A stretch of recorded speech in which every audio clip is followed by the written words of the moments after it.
ہر طرف انتشار ہی انتشار ہے، ہر طرف قتل و غارت گری ہے۔ خدا کی قسم اس ملک میں رہنے والے کسی پاکستانی کو بھی کوئی سکون نہیں مل رہا ہے۔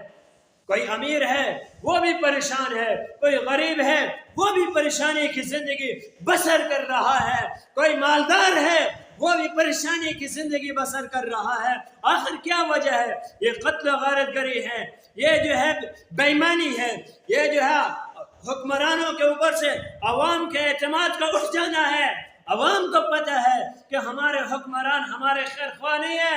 آج عوام کے دلوں میں حکمرانوں کے لیے بدگمانیاں پیدا ہو چکی ہے، عوام کے دل صاف نہیں ہے۔ رب محمد کی قسم جس دن عوام کے دل حکمرانوں کے لیے صاف ہو جائیں گے، حکمران اپنا دامن صاف کر دیں گے، حکمران اپنا موقع صاف کر دیں گے، حکمران واضح طور پر سامنے آ جائیں گے، عوام کے خیر خواہی کریں گے، عوام کے لیے لڑیں